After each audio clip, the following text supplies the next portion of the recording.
ಎರಡನೇದಾಗಿ ವೃಷಭ ಲಗ್ನ, ಇಲ್ಲಿ ರಾಹು ನಿಮ್ಗೆ ಕೆರಿಯರ್ ಅಲ್ಲಿ ತುಂಬಾ ದೊಡ್ಡ ಲಾಭ, ಹಾಗೆ ಏನಾದ್ರೂ ಕೆರಿಯರ್ ಅಲ್ಲಿ ಅನ್ಕೊಂಡಿದ್ರೆ ಅದು ಖಂಡಿತ ಆಗತ್ತೆ. ಇಲ್ಲ ಅಂದ್ರೆ ಉಲ್ಟಾ ರಿಸಲ್ಟ್ ತರಕ್ ಸ್ಟಾರ್ಟ್ ಆಗುತ್ತೆ. ತುಂಬಾ ಕೆಲಸ ಮಾಡಿಸ್ತಾನೆ, ಹಾರ್ಡ್ ವರ್ಕ್ ಮಾಡ್ತಾನೆ, ಇಲ್ಲ ಅಂದ್ರೆ ಇಮಿಡಿಯೇಟ್ ಪಟ ನಿಮ್ಗೆ ದುಡ್ಡು ಕೊಡಕ್ಕೆ. ಕೆರಿಯರ್ ಚೇಂಜಸ್ ಅಲ್ಲಿ ತುಂಬಾ ಫಿಸಿಕಲಿ ಸ್ವಲ್ಪ ಸ್ಟ್ರೈನ್ ಆಗ್ಬೋದು, ಖಂಡಿತ ಮೆಡಿಟೇಷನ್ ಮಾಡಕ್ ಸ್ಟಾರ್ಟ್ ಮಾಡಿ.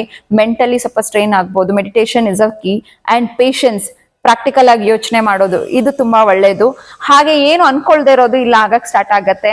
ನೀವು ವೀನಸ್ ಮತ್ತೆ ರಾಹು ಜೊತೆ ಕೂತ್ಕೊಳ್ಳೋದ್ರಿಂದ ನಿಮ್ ಕೆರಿಯರು, ನಿಮ್ ರಿಲೇಶನ್ಶಿಪ್ ಅಲ್ಲಿ ಪ್ರಾಬ್ಲಮ್ ಬರೋ ಚಾನ್ಸಸ್ ಇರುತ್ತೆ. ಹಾಗೆ ಉಲ್ಟಾ ರಿಸಲ್ಟ್, ಅಥವಾ ರಿಲೇಶನ್ಶಿಪ್ ಮದ್ವೆ ಆಗಿಲ್ಲ ಅಂದವ್ರಿಗೆ ಮದ್ವೆ ಆಗ್ಬೋದು, ಅಥವಾ ಡೈವೋರ್ಸ್ ಆಗದೆ ಇದ್ದವ್ರಿಗೆ ಡೈವೋರ್ಸ್ ಆಗ್ಬೋದು. ಈ ತರ ರಿಸಲ್ಟ್ ಕೊಡಕ್ಕೆ ಸ್ಟಾರ್ಟ್ ಆಗುತ್ತೆ. ಒಳ್ಳೇದು ಕೆಟ್ಟದ್ದು ಎರಡು. ಈಗ ಆಲ್ರೆಡಿ ನೀವು ಫೀಲ್ ಮಾಡಕ್ ಸ್ಟಾರ್ಟ್ ಮಾಡಿರ್ಬೋದು, ಕೆರಿಯರ್ ಅಲ್ಲಿ ಚೇಂಜಸ್ ಆಗ್ತಾ ಇರತ್ತೆ.